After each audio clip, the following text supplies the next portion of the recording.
Thank you. I thought it was a serious debate, and I thought that we were in a university talking to students and citizens. And I heard this evening things that are exactly the opposite of what is a rational debate. If someone comes to me and tells me religion is, I say, silly start. Religion is, what does it mean?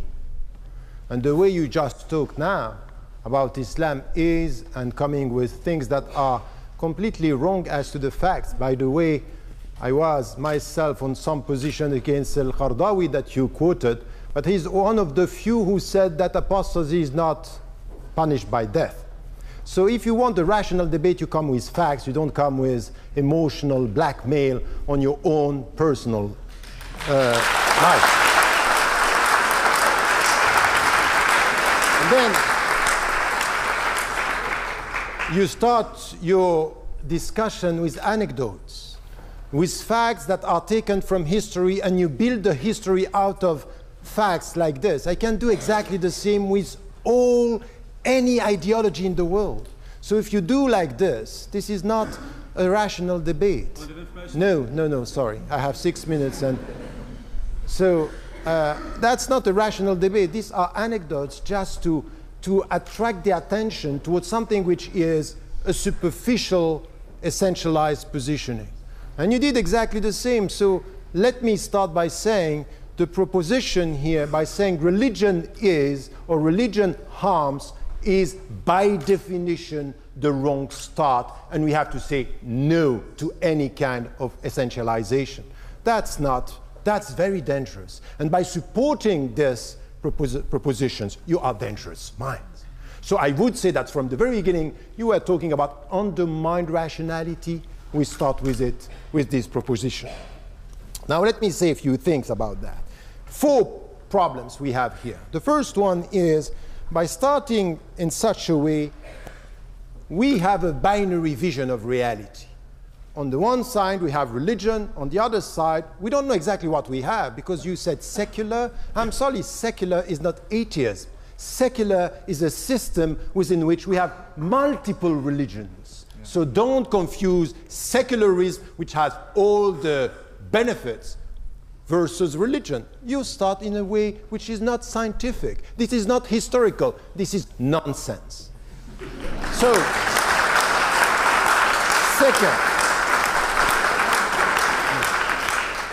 second is this kind of essentialization. Atheism is that, religion is that, you are that, and we globalize and we essentialize. I'm sorry, we are in a university, and the starting point to say there are trends, there are positions, there are interpretations, there are minds, there are rationalities, and there are dogmatic minds. And dogmatic minds, I'm sorry to tell you, are not only on that side. You get me? It's only on that side that we have atheist dogmatic minds. By the way, you are arrogant in the way you talk to us. You are arrogant about the fact that you are reducing religions to myth and anecdotes.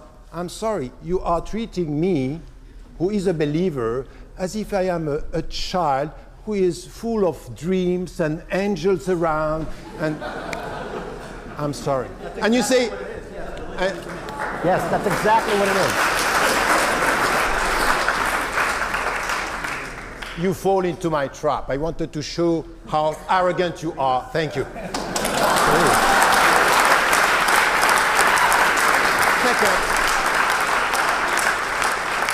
Second. I'm right? Sorry? I'm arrogant because I'm right? You are doubly arrogant. Yeah, so, too bad. You're still wrong. Let me finish. I'm arrogant. You're wrong. That's fine. I'm wrong, and I'm humbly wrong, and humbled by you being right. Anyway, the point is that here we have also to take into account history, and just to look at history and to look at what religions brought to humanity. And when you come to this, yes, there are many things that were wrong and many things that are tremendous wealth and richness intellectually, rationally, culturally, socially.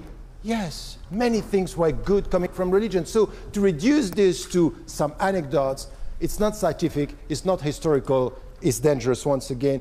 And the point is, in a university, what I want from my fellow citizens, what I want from the students, is to start with a sense of complexity, is not to come with simplistic judgment that are from the very beginning very dangerous. Stop about this. And the point is that you have to reject such a proposal because it's dangerous to come with a binary mind, with a very simplistic vision, essentializing the other, and say, you are dangerous by definition.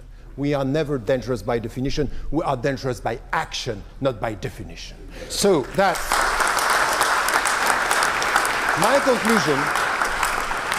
My conclusion here is to say, if you look at, because you were distinguishing between the individuals and the social and society, that's okay. So when it comes to religion, you essentialize, and when it comes to the people, you say, no, I'm not talking about the individuals. And I would say, look at what religion, because the definition of religion is important.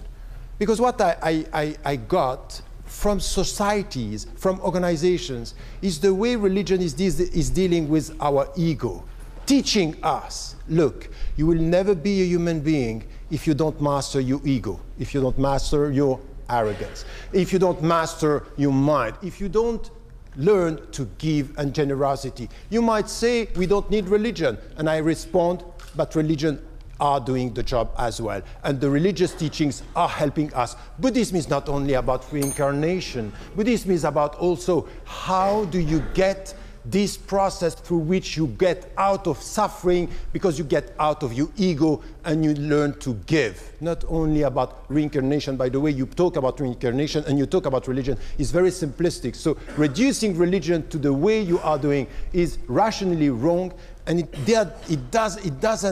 is not honest with the very deep teachings that we have with religions in history and now. Generosity, compassion, and the last thing is, religions today are reconciling us with one thing that we all need in this room, is coming to the very big question of life. Why are we here, and what are our goals and ends in this life? And if only these questions are remaining with religion, keep religion and be humble. Thank you.